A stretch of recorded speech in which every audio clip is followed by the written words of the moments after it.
ओला dock YouTube channel को subscribe करें और बेल आइकॉन को दबाना मत भूलें। Bismillahirrahmanirrahim. Assalamu alaikum, ladies and gentlemen. I'm Dr. Shiraz Raza. I'm a cosmetic, plastic and hand surgeon.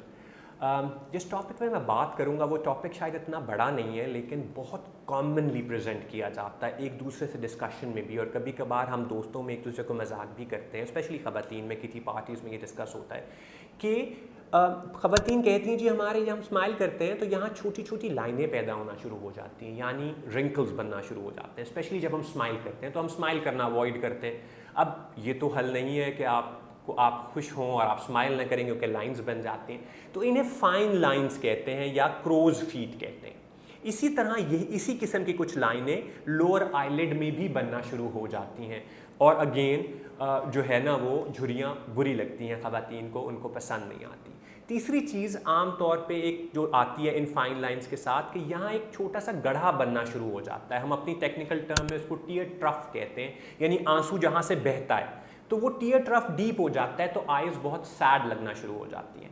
And इसी तरह की फाइन रिंकल्स कभी कभार हमारे होंठों पे और चीक्स पे डेवलप होना शुरू हो जाती हैं। पाकिस्तान के टॉप डॉक्टर्स के साथ अपॉइंटमेंट बुक करें, वो भी पेशेंट फीडबैक देखते हुए। लाखों लोगों की तरह पाकिस्तान के सबसे बड़े डॉक्टर नेटवर्क का फायदा उठाएं और आज ही ओला डॉक ऐप डाउनलोड करें। ओला डॉक, डॉक्टर का अपॉइंटमेंट आसानी से। फाइन लाइन हम किन्हें कहते हैं? फाइन लाइंस हम उन्हें कहते हैं कि जो कि हमारे एक्सप्रेशन देने के साथ भी आती हैं और उसके बगैर भी आती हैं, यानी कि जब हम एक्सप्रेशंस नहीं भी दे रहे होते तो फाइन लाइंस वहाँ मौजूद रहती हैं और वो हमें लगता है कि हमारी फ्रेशनेस में और हमारी अलर्टनेस में कमी पैदा कर रही हैं।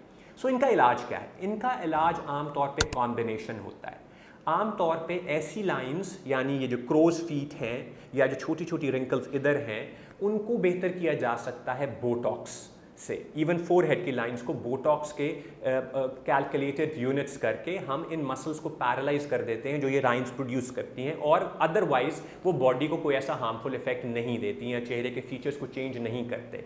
सो इन रिंकल्स को वो बेहतर कर देता है। बट फाइन लाइंस चूंकि एनिमेशन यानी एक्सप्रेशन के अलावा भी, यानी मसल्स की हरकत के अलावा भी रहती हैं, तो आम तौर पर हमें कुछ ना कुछ एक्स्ट्रा चाहिए होता है। कुछ ना कुछ एक्स्ट्रा क्या है कि अगर वो लाइन ज़रा ज़्यादा डीप हैं तो हमें उसके नीचे सुपरफिशियल तौर पे थोड़ी सी अमाउंट ऑफ फिलर या आपकी अपनी फैट डालनी पड़ती है। उससे एक तो ये है कि वो जो डिम्पलिंग है या जो रिंकल नीचे को बैठी हुई है वो लिफ्ट हो जाती है, और दूसरा स्किन क्वालिटी बेटर करते हैं ये फिलर्स और इवन फैट। और अगर ये रिंकल्स इतने ज़्यादा डीप नहीं हैं तो आम तौर पे बोटॉक्स के अलावा 1 या 2 सेशंस ऑफ लेज़र, और जैसे रीसर्फेसिंग लेज़र कहते हैं, उसमें फ्रैक्जल है, अर्बियम याग लेज़र है, कार्बन डाइऑक्साइड लेज़र है, उसके 1 या 2 जो है ना सेशन से ये बेहतर हो जाता है। ये मसला काफ़ी बेहतर हो जाता है और आप ब्राइट और लाइट फील करते हैं।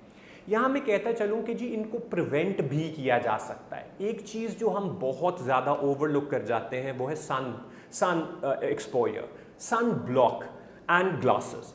मेरी नज़र में हम सब लोगों को सन ब्लॉक और जो है ग्लासेस पहन के निकलना चाहिए जब भी बाहर जाएं। It makes hell a lot of difference on the way you age, यानी आप जिस तरह एज करते हैं उसमें ये काफ़ी इसका इम्पैक्ट और इफ़ेक्ट आता है। जिन लोगों ने अपने आप को सन से बचाया होता है उनके अंदर स्किन की चेंजेस बहुत कम और स्लोअर आती हैं, बजाय उनके जो लोग सन से प्रोटेक्ट नहीं करते। तो सन ब्लॉक और हमारे जो है पॉपुलेशन के लिहाज से सन प्रोटेक्शन फैक्टर 30, 40 या 50 के अराउंड अगर आप यूज़ करें तो मेरी नज़र में ये बहुत सारी कॉस्मेटिक सर्जरी से आपको बचा सकता है। इसी किस्म की और इन्फॉर्मेशन के लिए आप ओला डॉक से कांटेक्ट कर सकते हैं और उनकी वेबसाइट पर जा सकते हैं, एंड इसी के थ्रू आप ऐसे डॉक्टर्स से भी कांटेक्ट कर सकते हैं जो कि आपको इन मसलों से हल कर सकते हैं। Thank you so much.